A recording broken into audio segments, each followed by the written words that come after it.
Hi நேயர்களே, குளிர் காய்ச்சல் வந்துருச்சு.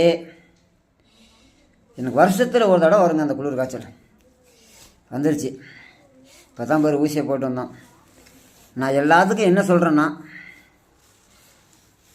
எல்லாத்துக்கும் ஒரு என்ன தெரிஞ்சது என்ன சொல்கிறேன்னா, பனி நல்லா பெய்யுது. காலையில் வெள்ளனை யாரும் கொஞ்சம் சொற்றுக்குள்ளே தலை போடாமல் யாரும் வெளியில் வராதிங்க. குழந்தைகள் இருந்துச்சுன்னா சொற்றுக்குள்ளாக போட்டு நைட்டில் விடுங்க. பனி இறங்குது. பெரியவங்களுக்கே எப்படி இருக்கும்போது குழந்தைகளுக்கு எப்படி இருக்கும்? காய்ச்சல் சளி வந்தால் குழந்தையெல்லாம் தாங்காதுங்க. சளி பிடிச்சா சாப்பிட முடியாது. அதனால் எல்லோரும், மக்களாகிய நீங்கள் எல்லோரும், உங்களுடைய குழந்தைகள், நீங்கள் எல்லாரும் கவனமாக செயல்படுங்க. முடிஞ்ச அளவு சுடுதண்ணி வச்சு குடிங்க. பச்சை தண்ணியில் யாரும் குடிக்காதீங்க. நான் என்னமோ டெய்லி குளிக்கிறது பச்சை தண்ணி தான், ஆனால் குடிக்கிறது கம்பல்சரி சுடுதண்ணிங்கோ, சரிங்களா?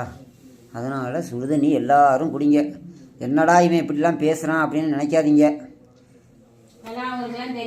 ஆமாம், இது வர்றதுனால தான் நம்மளே எப்படி தாங்க முடியல, குழந்தை எப்படி தாங்கும்? ஓகேங்க, பிடிச்சிருந்தால் லைக் பண்ணுங்கள், ஷேர் பண்ணுங்கள். தேங்க்யூ.